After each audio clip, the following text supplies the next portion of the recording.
올해 우리 교회 표가 나의 의인은 믿음으로 말미암아 살리라입니다. 나의 의인은 믿음으로 말미암아 살리라. 한번 같이 해보겠습니다. 시작. 나의 의인은 믿음으로 말미암아 살리라. 이 주제를 가지고 송구 영신 예배 때 제가 설교를 했고, 오늘부터 몇 주에 걸쳐서 믿음으로 사는 삶에 대한 시리즈 설교를 좀 할까 합니다. 그리고 다시 사도행전 강해를 이어가다가 중간중간에 믿음과 관계가 있는 그러한 설교들을 간간히 함으로써 사도행전 설교가 좀 지루해지지 않도록 그렇게 하도록 하겠습니다. 제가 사도행전 설교를 긴 시간 하고 있는데 이것을 좀 지루해 하시는 분들이 계십니다. 그래서 그런 얘기가 들리길래 제가 조정을 좀 하기로 했습니다.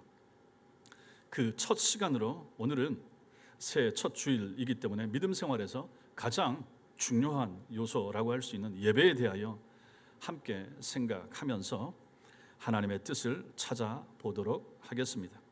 먼저 수가성 여인과의 대화, 이것은 요한복음 4장 이 앞부분 1절부터 나오는 내용이 되는 거죠. 그래서 이것이 이제 25절까지 그 뒷부분까지 이어지고 있는 내용인데, 이 내용들은 또 여러분들이 잘 아시리라 생각하고 자세하게는 말씀을 드리지 않겠습니다. 오늘 본문에서는 보면 우리 주님께서 사마리아라고 하는 이 우물가에서 수가성의 이 여인과 대화를 나누는 장면이 나옵니다.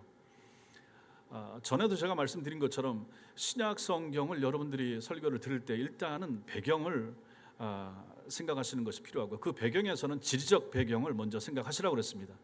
그래서 이스라엘 나라가 아래 위로 길쭉하게 생긴 나라인데, 지금 이스라엘 땅이 말입니다.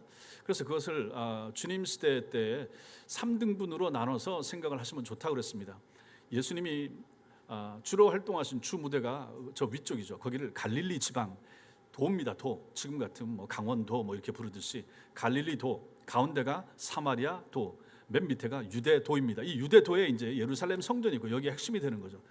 사마리아 땅, 여기 사마리아도 여기 가운데, 여기는 이제 사람들이 혼혈족이 되고, 그래서 유대인들이 아주 싫어하고 이방인처럼 개취급하던 사람들이 주로 이제 이쪽 지역에 있었기 때문에 주님께서 사역하시는 주 무대가 갈릴리와 유대였습니다. 그리고 중간중간 통과나 하시면서 갈릴리에서 사마리아 통과하여 유대로 오시고, 유대에서 또 갈릴리 쪽으로 가시는데 사마리아 땅을 통과하여 가시고, 그래서 그런 내용을 생각하시면 지금 오늘 내용도 마찬가지입니다. 주님께서 사마리아 우물가 이렇게 하시면 이제 유대에서부터 올라가시면서 갈릴리를 가시면서 여기를 거쳐 가시는구나, 이렇게 생각할 수가 있습니다. 여기 지나다가 주님께서 한 여인을 구원하시고자 찾아가신 것입니다. 수가라고 하는 성을 지나면서 여기에서 여인을 찾아서 가서 대화를 나누는 장면입니다. 여인을 만났습니다. 대화를 합니다. 근데 이 여인을 우리가 성경에 나와 있는 거 보면 5번이나 이혼 경력이 있는 여자입니다. 그리고 지금 6번째 남자와 살고 있습니다. 도덕적으로는 아주 부정한 여인이죠. 그녀가 마을에 있는, 자기 동네에 있는 우물을 사용하지 못하고 멀리 떨어진 이곳까지, 그것도 사람들이 너무 더워서 돌아다니지 않는 이 대낮 시간에 이렇게 은밀하게 물을 길러 나온 사실에서 우리는 그녀의 상황을 어느 정도 짐작하는 거죠. 사람들과 전혀 섞이지 못하는구나, 가깝게 지내지 못하는 분이구나, 이렇게 충분히 생각을 할 수 있는 것입니다. 이 여인은 주변에 있는 사람들에게 거의 창녀 같은 그러한 대우를 받았을 것입니다.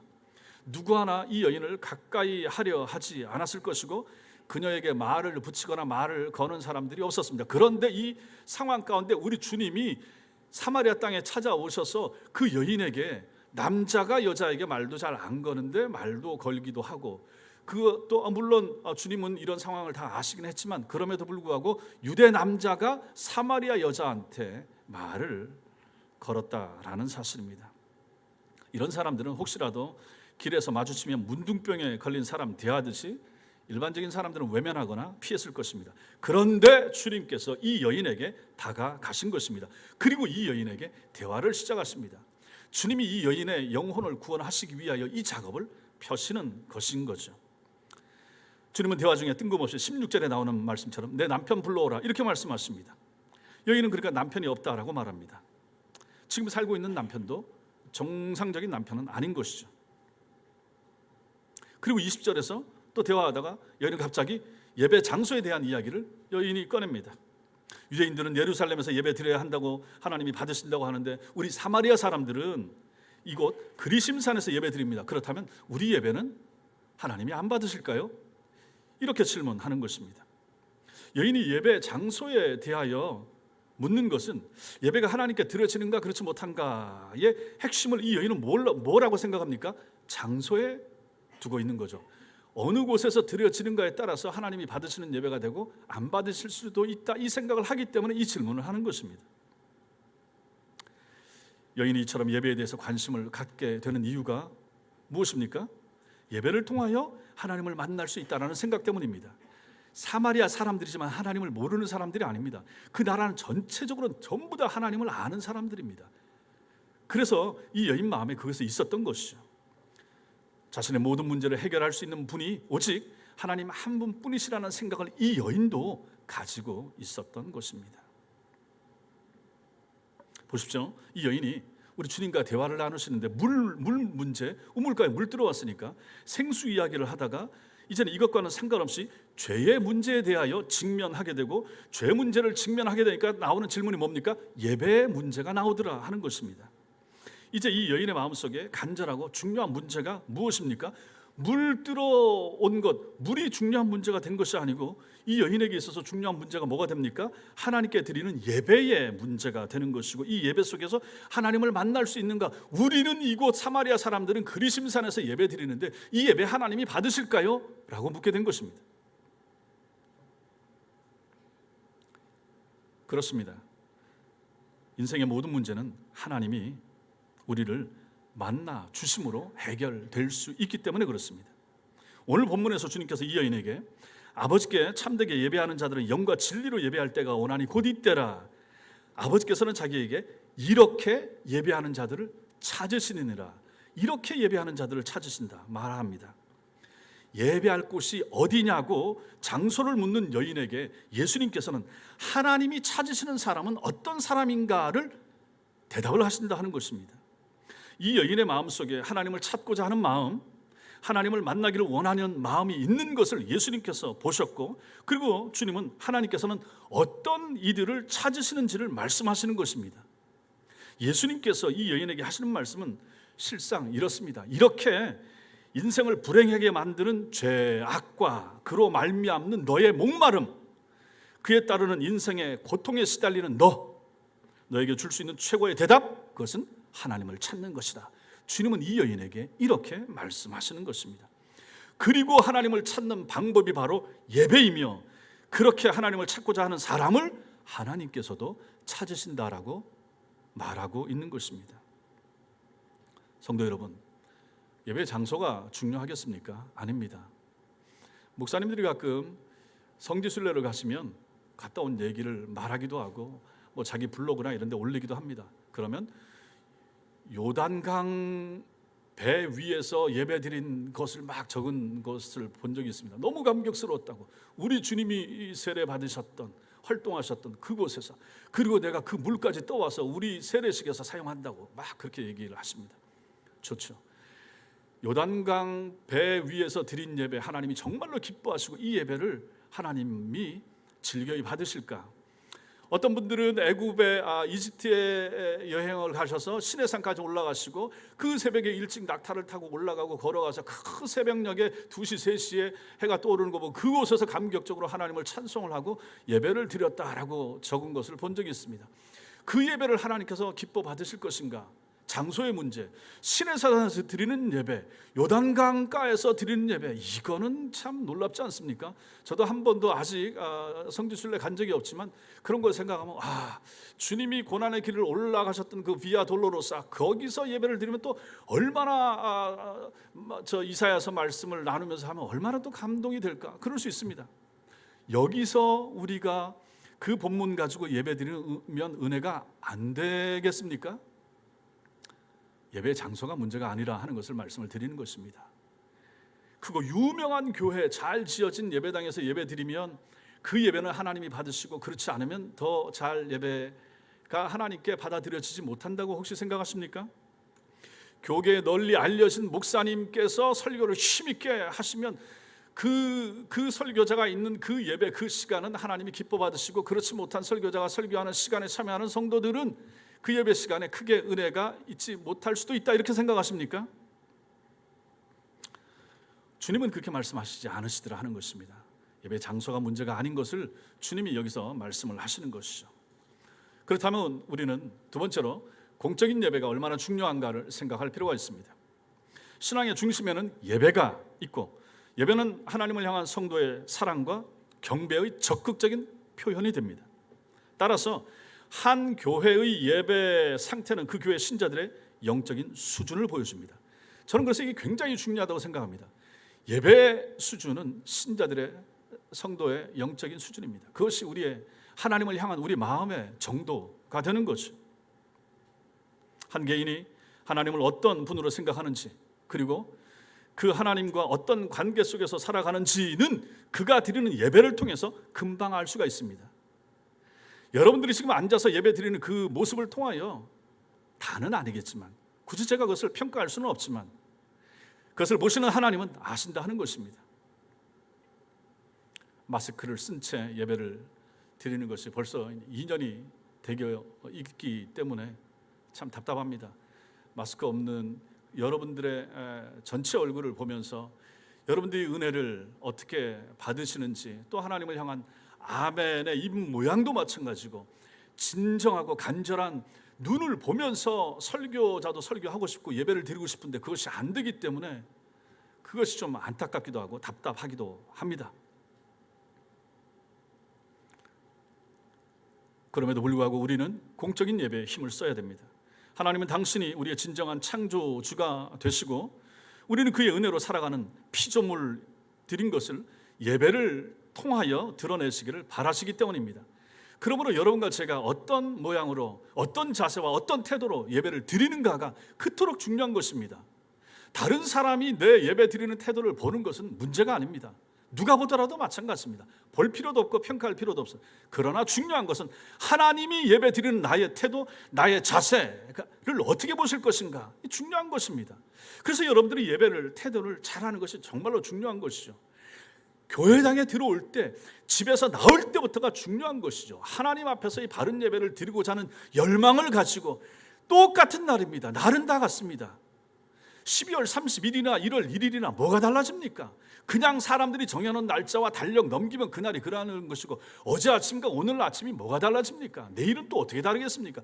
그럼에도 불구하고 오늘은 주일이고, 우리가 다 정하여 전 세계 교회가 하나님 앞에서 예배 드리기로 한 건전한 모든 교회는 이날 예배를 드린다고 1부, 2부, 3부 드리든지 그거하고는 상관없이 오늘 한 날 동안에 드려지는 예배는 하나님께서 기쁘게 받으신다라고 하는 마음을 우리가 안다면, 우리가 교회를 올 때 어떤 태도와 자세를 가지고 오는가 하는 것은 얼마나 중요한가 하는 것입니다. 1시간 예배 아니면 1시간 반 예배 앉아있는 동안에 어떤 마음의 자세를 가지고 하나님을 예배할 것인가, 어떤 목소리를 가지고 주님을 노래할 것인가, 짧은 기도 시간에 어떤 마음을 가지고 하나님 앞에 집중하여 내 기도를 올려드릴 것인가, 목사가 설교할 때 어떤 태도와 자세를 가지고 내가 그 말씀을 받아들일 것인가, 헌금할 때의 내 마음의 준비와 그 자세는 무엇인가, 이것이 실제로는 하나님이 보시는 요소가 된다 하는 사실입니다.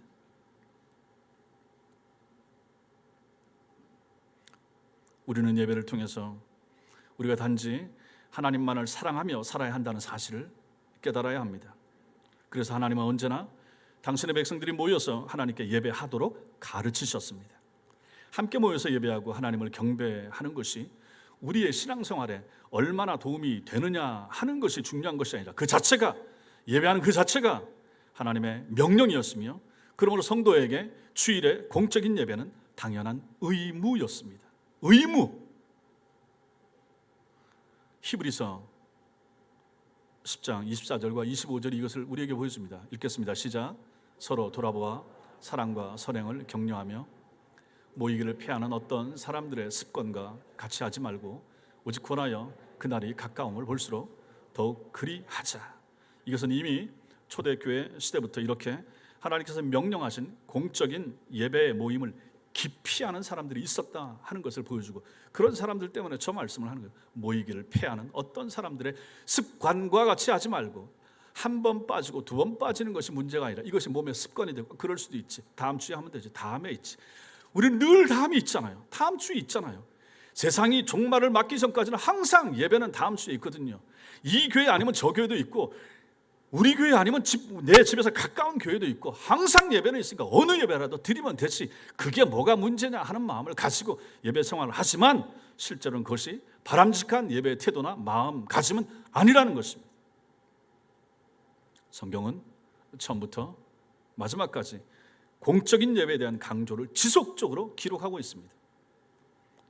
아담과 하와가 타락하고 나서 즉시 그들이 잃어버린 첫 번째 축복이 무엇입니까? 그것은 하나님의 임재와 하나님과의 만남이 있는 예배였습니다. 예배를 잃어버렸습니다. 그들은 언제나 하나님께 예배하는 친밀한 관계에 있었지만, 죄가 들어오고 타락하자 그들 스스로 하나님을 찾기는커녕 오히려 하나님이 찾아오시는데 사람들이 피해서 숲을 속에 숨어버리는 일이 생기게 되지 않았습니까? 이게 타락이죠. 우리는 가인과 아벨의 이야기를 기억합니다. 그들의 신앙은 그들이 드린 예배에 의하여 판단되어졌습니다. 이것을 창세기 4장 4절과 5절에 보여줍니다. 읽겠습니다. 시작. 아벨은 자기도 양의 첫 새끼와 그 기름으로 드렸더니 여호와께서 아벨과 그의 제물은 받으셨으나 가인과 그의 제물은 받지 아니하신지라. 그들이 드리는 예배는 그들의 존재와 분리되지 않습니다. 그 사람이 어떤 사람인지는 그 사람이 드리는 예배와 꼭 연결되어 있다 하는 것입니다. 결국은 예배 드리는 그 사람 존재 자체가 그 사람의 하나님을 향한 마음의 정도와 예배를 보여주는 것입니다. 그들이 어떤 예배를 드리고 있었는지는 그들의 존재 자체가 하나님 앞에 어떤 판단을 받고 있었는가와 연결이 되는 것입니다. 노아 홍수 사건 이후에 하나님께서 다시 이 땅을 심판하지 않겠다는 약속의 증표를 주신 것이 언제입니까? 노아와 그 가족들이 방주에서 나와 온 땅을 심판하신 하나님 앞에 예배하던 바로 그때였습니다.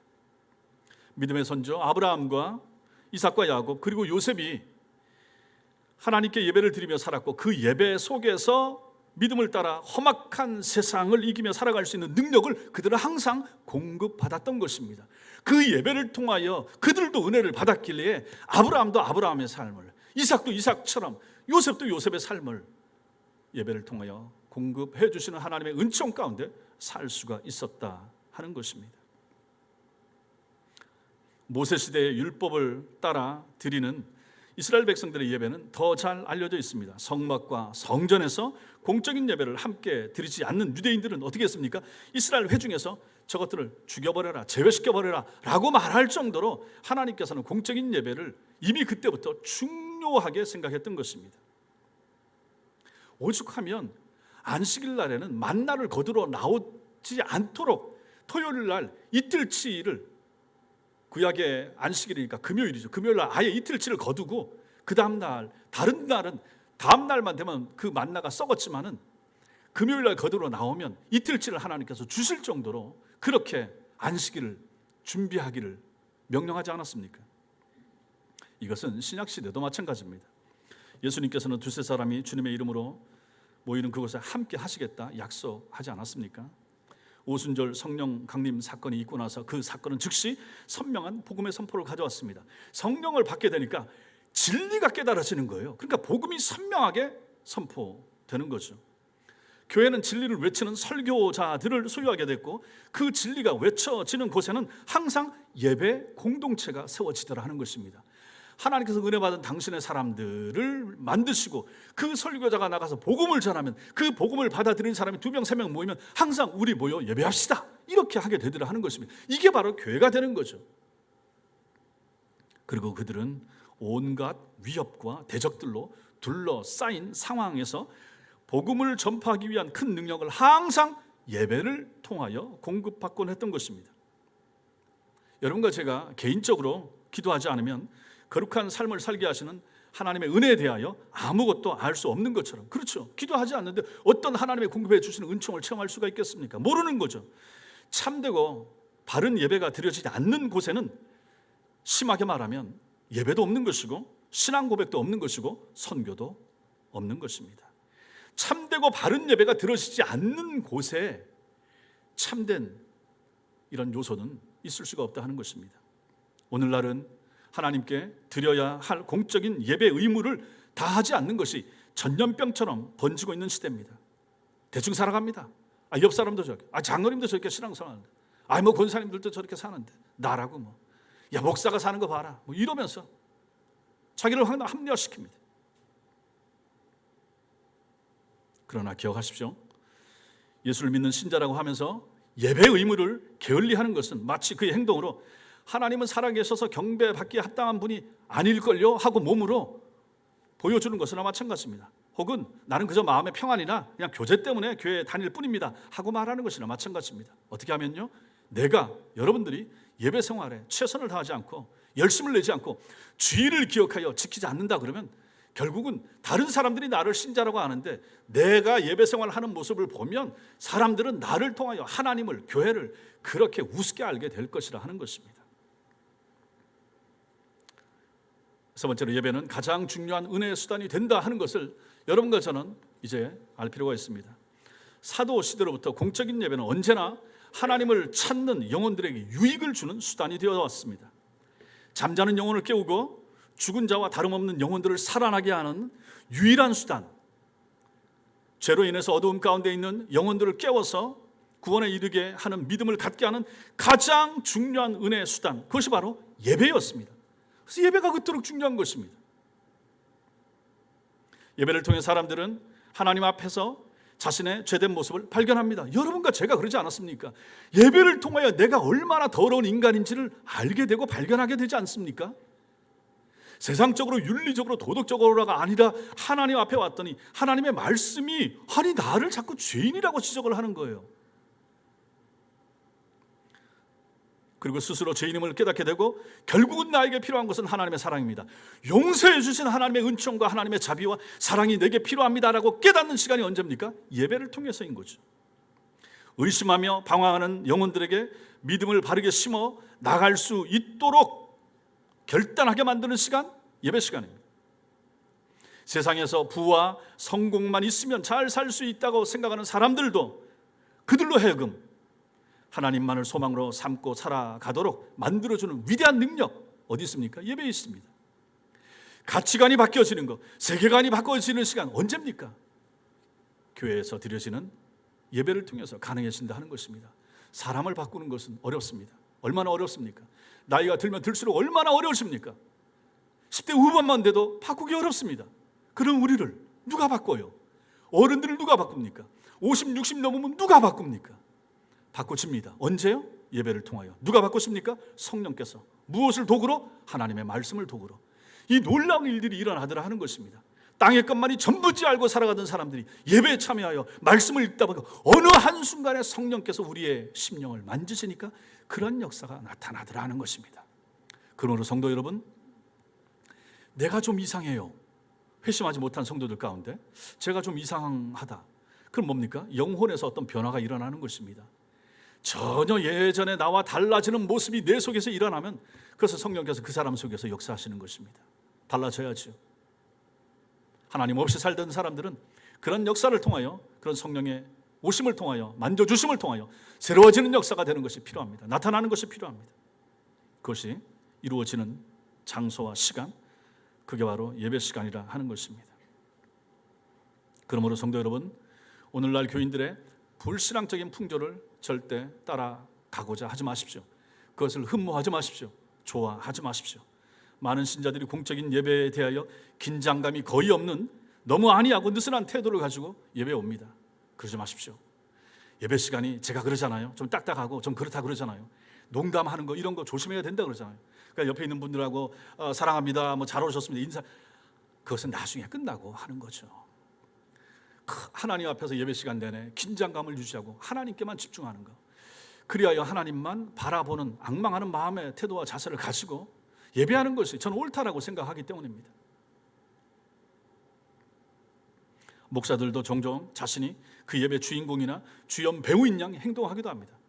이 무대를 자기 사상이나 자기 판단을 전하는 도구로, 그 장으로 생각하는 사람들이 있습니다. 자기 마음대로 합니다. 이리 뛰고 저리 뛰고 하면서 웃기고 울리고, 그 잘하는 목회인 것처럼, 잘하는 설교인 것처럼 그렇게 생각하는 분도 계신데 저는 그렇게 생각하지 않습니다.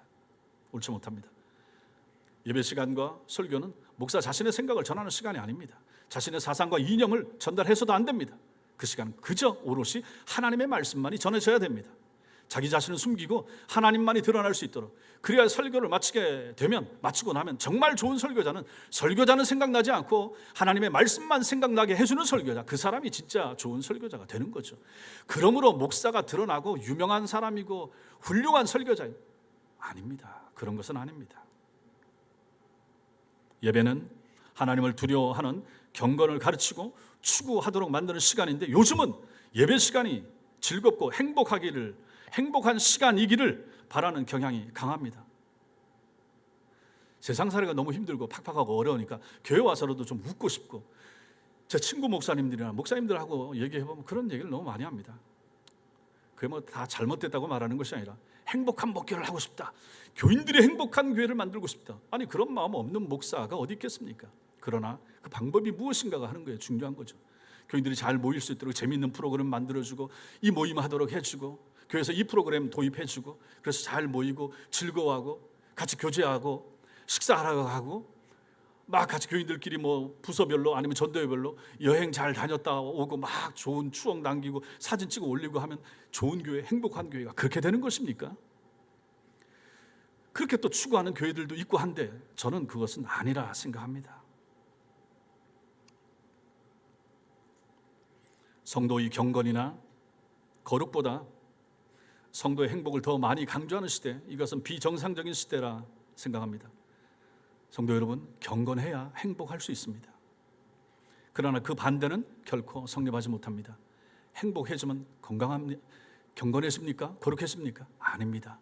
제가 지금까지 신앙생활을 해온 바에 의하면, 제가 아는 성경 말씀에 의하면 성도는 거룩해야, 경건해야 행복해질 수 있습니다. 행복의 요소는 땅에서 오는 것 같죠. 몸이 건강하고 안 아프면 행복하잖아요. 돈벌이가 잘 되고 하면 행복하다고 생각하지 않습니까? 자식들이 잘 되고 하면 그렇게 거기서 행복과 기쁨을 찾지 않습니까? 그럼 그것들이 사라지면 어떻게 됩니까? 그럼 행복도 함께 사라지는 거 아니겠습니까? 참된 행복은 그렇게 오지 않습니다. 성경은 그렇게 말하지 않습니다. 우리가 경건을 추구하고 우리가 거룩을 추구해서 하나님 앞에 깨어있고 정신을 차리고 바른 예배 생활을 통하여 교회를 사랑하게 되고 영혼을 추구하게 되고 하나님 나라를 소망하게 되게요, 재림주로 오실 예수님을 사모하게 되는 이러한 경건한 마음이 가득 차게 되고 이것을 추구하게 되면 그 마음 깊은 곳에서부터 우러나오는 행복감이 밀려나오게 되는 것입니다. 그것이 바로 거룩으로 말미암아 경건으로 인하여 세워지는 참된 행복은 거기서 오는 것입니다. 이것은 사라지지 않습니다. 내가 몸이 아플 수가 있습니다. 돈이 없을 수도 있습니다. 그럼에도 불구하고 하늘로부터 임하는 거룩과 경건을 통해서 우리 마음속에 우리 영혼에게 깃들게 된 그 행복감은, 이것은 세상에 빼앗아갈 수가 없는 것입니다. 마귀가 아무리 고통스럽게 해도 이 행복감을 누가 빼앗아갈 수 있단 말입니까? 예배를 잘 드리는 것을 통하여 우리가 경건해지고 우리가 하나님 앞에 더 거룩해지면 하나님께서는 우리에게 이런 것으로 갚아주시고 보상해 주신다는 사실입니다. 우리는 사람이 아니라 하나님을 기쁘시게 해야 할 존재로 부름받았습니다. 따라서 여러분들의 영혼의 유익을 위하여 공적인 예배 참여에 최선을 다하시기 바랍니다. 여러분들이 공적인 예배 참석을 게을리하면 할수록 여러분들은 잘 알지 못할 수도 있지만 그때마다 심각한 영적인 손실을 경험하게 된다는 사실을 알 필요가 있습니다. 한 번 예배 빠지는 것이 별 중요한 문제 아니고, 한 번 예배를 빠졌다고 해서 하나님이 당장 심판하지도 않습니다. 우리 하나님이 그렇게 옹졸하고 자잘한 분이 아니십니다. 그럼에도 불구하고 그 예배 한 번 빠진 것 때문에 그 예배 시간에 참여해서 내가 불렀을 찬송과 가사 가운데 내 영혼을 두드릴 수 있었던 그 귀중한 시간을 놓칠 수도 있는 것입니다. 목사가 전해주는 설교를 통하여 내 영혼이 각성하게 되고 더 강력한 힘을 얻을 수 있었던 시간을 놓쳐버림으로 말미암아 그 시간이 더 늦춰지고 딜레이 될 수가 있기 때문에 중요하다 말씀드리는 것입니다.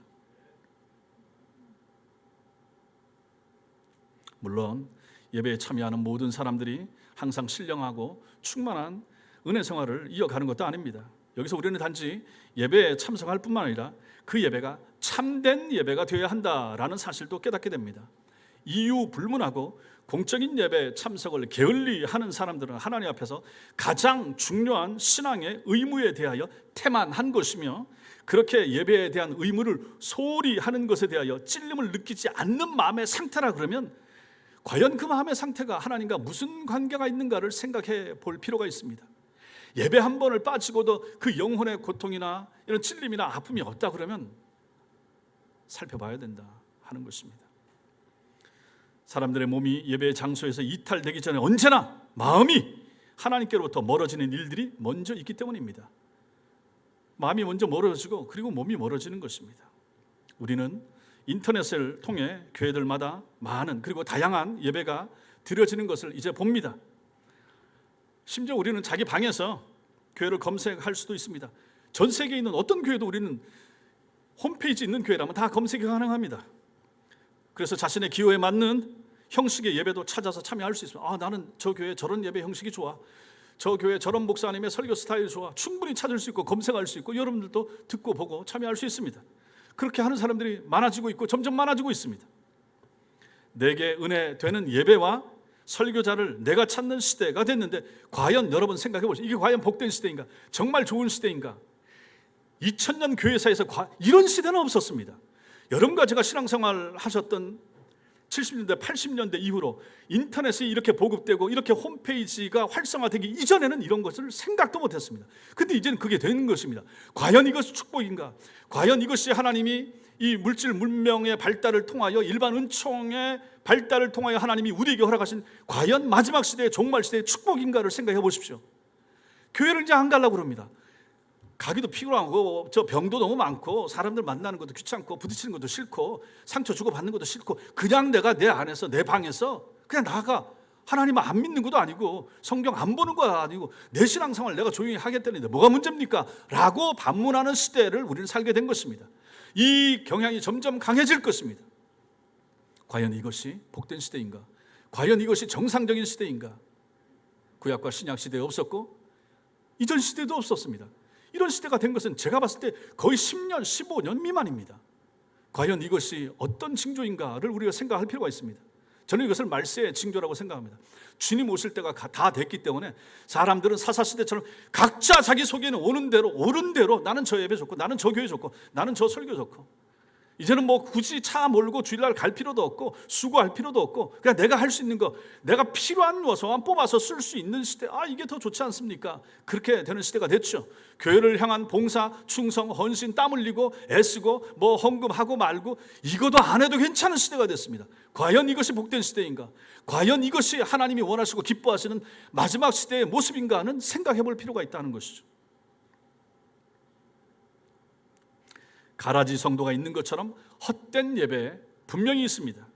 참된 신앙을 가진 사람들은 헛된 예배의 자리를 실망감 가운데 떠나게 될 것이지만, 거짓된 신앙심을 가진 사람들은 헛된 예배에서도 대단히 만족감을 느끼고 너무너무 좋다라고 하고 은혜 많이 받았다, 도대체 은혜가 뭔지 모르는 시대를 사는 것입니다. 내 정서와 내 기분에 맞으면 그냥 은혜가 되는 거예요. 설교자가 어떤 설교를 했든지 어떤 허접한 설교를 했든지 성경에서 많이 빗나간 주제와 내용을 가지고 성경 구절을 잘못 해석하고 적용을 잘못했음에도 불구하고 내 마음에 맞으면 그 설교는 은혜가 되는 시대 아니겠습니까? 내가 은혜가 됐다는데 누가 뭐라고 딴지를 거는가, 이렇게 말할 수 있는 시대입니다.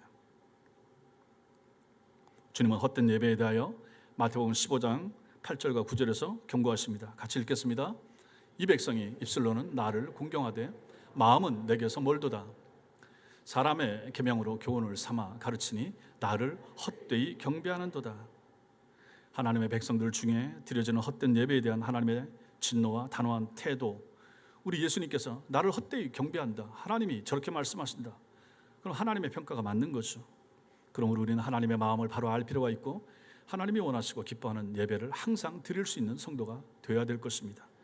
마지막으로 우리는 참된 예배의 태도를 봐야 됩니다. 하나님은 완전한 영이시고 인격이십니다. 우리의 예배가 단지 형식적으로 우리 자신의 종교적인 욕구나 만족시키기 위해 드려지는 것인지, 혹은 진심으로 거룩하신 하나님과의 만남을 갈망하는 마음에서 드려지는 것인지 하나님은 잘 아십니다. 사람들에게는, 여러분과 저에게는 종교적인 보상 심리가 있습니다. 교회 생활을 잘 하던 사람이 죄로 말미암아 하나님께 예배하는 생활을 잃어버릴 수도 있습니다. 자신의 영혼이 하나님 앞에서 냉랭하게 느껴지고 또 거절감을 느낌에도 불구하고 내가 오늘 예배 마치고 돌아가는데 내가 은혜 받았나? 뭐 그런 마음의 어떤 감동이나 없이 충분히 예배당 문을 나설 수도 있는 것입니다. 그럼에도 불구하고 그는 여전히 주일날 교회에 나올 수 있습니다. 오늘 예배 은혜 받지 못했고 지난주에 은혜 받지 못했고 한 달 전에나 마음의 상태가 크게 달라지지 않았음에도 불구하고 그 사람은 다음 주에도 여전히 예배당에 잘 나올 수 있다는 사실입니다. 삶은 하나님께로부터 멀리 떨어져 있으면서도 몸은 주일이 되면 어김없이 예배 자리에 앉아 있을 수 있는 것입니다. 우리는 여러분과 저는 예배당에만 남아 있으면 우리는 다 그냥 오케이, 좋습니다, 잘하셨습니다 할 수 있습니다. 그러나 하나님도 그렇게 평가하시는가? 그건 아닐 수 있다 하는 것이죠. 한 주간 동안 하나님 없이 살아왔던 생활들을 예배 참석이라는 형식을 통해서 보상하려는 심리가 사람들에게 있다 하는 것입니다. 은혜는 크게 안 되고 받은 것은 없고 뭐 하나님께로부터 오는 은총을 갈구하는 마음 없이 예배 참석하고 나가지만 그래도 그냥 예배 드리고 돌아갑니다. 한 주간 동안 대충 살았음에도 불구하고 하나님 제가 예배 드리고 돌아가니까 이제 한 주간 동안도 또 뭐 어려운 일 생기지 않도록 우한 일어나지 않도록 도와주세요 라고 하는 마음을 가지고 우리는 예배 참석하고 그리고 아무런 느낌 없이 덤덤한 마음을 가지고 집으로 돌아갈 수 있다 하는 것입니다. 그러나 이렇게 예배하는 사람들 마음속에 하나님을 향한 참된 열망과 기대가 없으면 말할 필요도 없는 거죠. 이런 마음의 자세를 가진 사람이 어떤 기대감을 가지고 예배에 참여하겠습니까? 그들은 예배 중에 하나님의 임재 경험을 전혀 느끼지 못했음에도 불구하고 아무런 문제의식도 느끼지 못하고 집으로 돌아가게 될 것입니다. 이것을 하나님 편에서 본다면 신성모독입니다. 교회는 오는데 감동이 없이 오는 거예요. 어떤 작정이 없이 오는 거예요. 은혜 주세요 하는 마음 없이 매주 오는 거예요. 그럼 하나님께서 위에서 보셨을 때 어떤 마음을 느끼실까를 생각을 해보시라 하는 것입니다. 그래서 하나님과의 만남에 대한 기대 없이 무의미한 예배를 되풀이하는 것에 대한 하나님의 경고의 말씀이 이사야서에 나오고 있습니다. 이사야서 1장 같이 읽겠습니다. 시작. 너희가 내 앞에 보이러 오니 이것을 누가 너희에게 요구하였느냐? 내 마당만 밟을 뿐이니이다. 헛된 재물을 다시 가져오지 말라. 분향은 내가 가증히 여기는 바요. 월삭과 안식일과 대회로 모이는 것도 그러하니 성회와 아울러 악을 행하는 것을 내가 견디지 못하겠노라. 오기만 하면 뭐합니까? 하나님을 모욕하는 모습이 되는 거예요. 예배에 오는데 성경책 가지고 교회 오는데 아무런 하나님을 향한 기대나 갈망의 마음이나 열정을 가지고 주님 내게 은혜 주세요, 내가 주님 사랑합니다, 이러한 마음 없이 교회만 들락날락하면 주님께서 보시기에 하나님이 마음이 상하시고 이것을 오히려 하나님께서 신성모독처럼 느끼신다 하는 것입니다. 성도 여러분, 여러분도 어떤 마음으로 오늘 오셨습니까? 어떤 마음으로 예배하고 계십니까? 앞으로는 어떤 마음으로 우리가 예배해야 할까요? 예배에 대하여 여러분들이 가지고 있는 생각은 습관적인 것입니까? 아니면 성경적인 것입니까? 만약 여러분들이 가지고 있는 예배에 대한 생각이 성경적인 것이 아니라면 그런 생각이 고쳐지기 전에는 예배에 대한 여러분의 태도도 바뀌지 않을 것이며, 그리고 예배에 대한 여러분의 태도가 바뀌지 않는 한 여러분들이 참여하는 예배에 쏟아질 하늘의 축복은 결코 없을 것입니다. 물론 아주 예외적으로 하나님께서 어떤 한 영혼을 변화시키기 위하여 완악하고 굳은 마음 가지고 참여했음에도 불구하고 하나님이 불벼락을 내려서 변화시킬 수도 있겠죠. 그럼에도 불구하고 이제 나머지 대다수의 세례받은 여러분과 같은 사람들은 하나님 앞에 오실 때 그렇게 의미 없이 무덤덤한 무의미한 마음을 가지고 오는 것은 피하셔야 된다 하는 것을 이렇게 말씀을 드리는 것입니다. 예배가 무엇입니까? 예배가 무엇입니까? 예배는, 참된 예배는 예수 그리스도의 중보를 통한 거룩하신 하나님과의 만남입니다. 중요합니다. 예배에 대한 정의입니다. 예배에 대한 정의, 그리스도의 중보를 통한 거룩하신 하나님과의 만남, 그것이 바로 예배인 것입니다. 예수님을 마음에 품고 그 예수님을 품고 이 예배 자리에 앉음으로 말미암아 위에 계신 보이지 아니하신 영이신 하나님과의 만남을 갈구하는 사람들이 오는 곳, 그것이 바로 예배의 자리가 되는 것입니다. 그러니 이 자리에 그 마음같은 게 없이 오시면 어쩌란 말입니까? 우리는 예배를 통하여 하나님을 만나며 그 하나님과의 만남을 통하여 자신의 죄를 발견하고 뉘우칩니다. 그렇게 드리는 예배 속에 부어지는 성령의 은총을 통하여 진리를 붙들고 세상을 이기며 살아갈 거룩한 은혜를 공급받는 것입니다. 오늘 은혜를 받아야죠. 예배 시간에 은혜를 받아야죠. 여기서 힘을 얻어야 내일부터 저 어려운 세상살이, 직장생활, 사람들과의 관계, 사악한 사람들과의 어울림, 교제, 그 속에서 살아나고 그걸 해치고 거룩하게 저들에게 물들지 아니하고 경건한 하나님의 백성으로 살아갈 힘을 어디서 얻을 수 있단 말입니까? 이 시간 이 예배를 통하여 공급받고 그때 얻은 이 내공을 가지고 나가서 이 내공을 허비하고 소비하면서 일주일 살고 토요일 날 거의 바닥에 앵꼬불 들어온 것처럼 됐을 상태, 또다시 물론 그 전에도 또 말씀 읽고 기도하면서 충전하시면 좋죠. 그리고 다시 주일날 돌아와서 이것을 완전히 풀로 채워서 또다시 세상아 내가 간다, 한번 맞짱 뜨자라고 하는 영적인 이 좀 거룩한 마음을 가지고 나갈 수 있는 성도들이 되셔야 되고, 그것을 공급받을 수 있는 힘, 충전소와 같은 곳, 그것이 바로 교회당이고 예배 시간이 아닌가 하는 것입니다. 한 사람의 성도가 감격적인 예배 생활을 이어가고 있는 한 그는 세상을 이길 수밖에 없습니다. 세속의 물결이 성난 파도와 같고 죄악의 탕류가 홍수와 같을지라도 그는 능히 그것을 이겨낼 수 있게 되는 것입니다.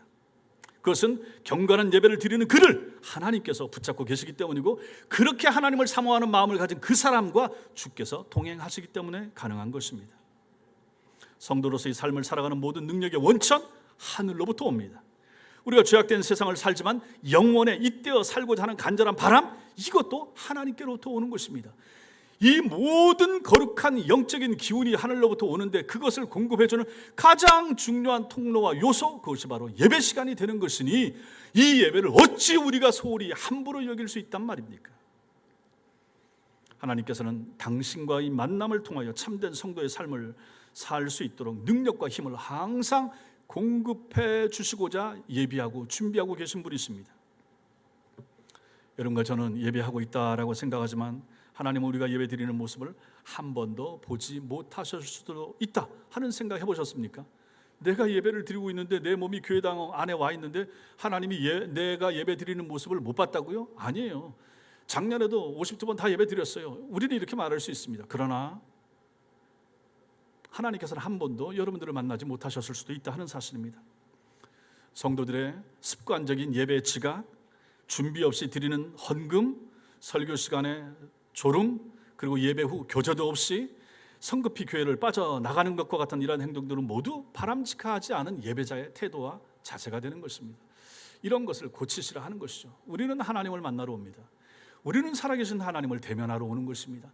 그러므로 정말로 옷처럼 우리 영혼의 마음의 자세를 여미고 경건한 옷이 아니라도 경건한 복장을 우리 영혼에 입히고 그리고 예배당에 오셔야 되는 것입니다. 늘 와도 같은 예배당이고 같은 분위기이지만 그럼에도 불구하고 우리는 나는 하나님을 만나러 옵니다 라고 하는 마음과 태도와 자세를 가지고 와야 되지 않겠습니까?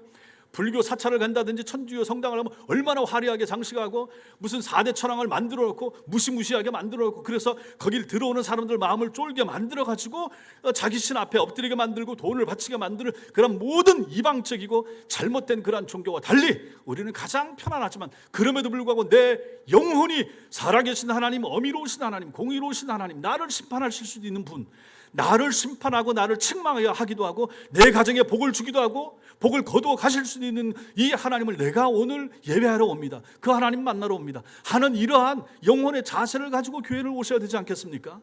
오늘 이제 첫 번째 올해 예배를 드립니다. 앞으로도 우리는 1년 동안에 52번의 이러한 예배를 드리게 될 것입니다. 그때 여러분의 마음의 자세가 필요하고 중요하다 하는 것을 말씀드리는 것입니다. 만약에 어디를 떠나서 우리 교회가 아니고 다른 곳에 가서 예배를 드려도 마찬가지입니다. 그 교회당 자체가 중요한 것이 그곳에 임하실 하나님의 영이 중요한 것이죠. 그러면 어떤 자세로 어떤 옷이나 이런 상황으로 간다 할지라도 여러분과 저는 살아계신 하나님이 내 예배를 받으신다라고 하는 마음을 가지고 예배 시간에 참여하는 것이 필요한 것입니다. 타락한 교회 시대는 항상 예배가 엉망으로 드려지는 것이 일상이었습니다. 옷이나 이런 것도 마찬가지고 그냥 편한 자세로 심지어 먹을 것이나 막 이런 것까지 가지고 들어오는 것도 마찬가지인 것이고, 준비 없이 들어오는 이런 모든 예배 태도, 이것이 옳지 않은 것입니다. 그러므로 여러분과 저는 기억할 필요가 있습니다. 주일이 여러분의 삶의 중심이 되도록 하시기 바랍니다. 만약 그렇게 한다면 하나님도 여러분의 삶의 중심이 되어 주실 것입니다. 여러분 마음에 하나님이 중심이 안 되는데 하나님께서 꼭 굳이 여러분들을 그렇게 중요하게 여겨주실 이유가 뭐가 있겠습니까? 예배가 주일의 중심이 되도록 하십시오. 최상의 건강과 최상의 마음, 최상의 물질을 하나님께 드리는 주일이 되기 위하여 한 주간 동안 준비하시고 그런 예배를 한번 들어보십시오. 그런 예배를 매주 한번 들어보십시오. 그리고 하나님이 어떻게 여러분들을 복주시는가 한번 살펴보시라 하는 것입니다. 사랑하는 성도 여러분, 성도는 예배하기 위하여 일주일을 살아가는 사람입니다. 그리고 일주일을 살기 위하여 하루를 하나님 앞에 예배하는 사람들이 여러분과 저입니다. 따라서 무엇보다도 예배와 설교를 통한 거룩한 하나님과의 만남을 위하여 간절히 기도하십시오. 하나님과의 거룩한 만남이 있는 예배가 되게 해달라고 진심으로 기도하십시오. 여러분들이 이러한 간구와 기도 없이 예배에 나와서 단지 은혜로운 설교만을 듣기를 원한다 그러면 그것은 하나님이 아니라 설교자를 의지하는 사람이 되는 것입니다.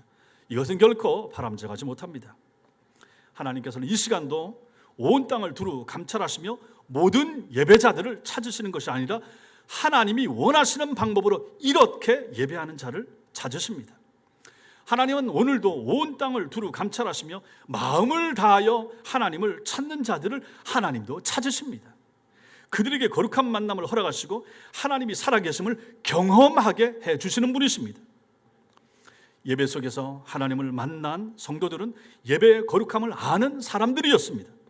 그들은 자신의 상한 마음과 회개하는 심령을 제물로 바치던 사람들입니다. 성도 여러분, 이게 우리가 바쳐야 될 거예요. 돈을 바치는 것이 문제가 아니라 하는 것입니다.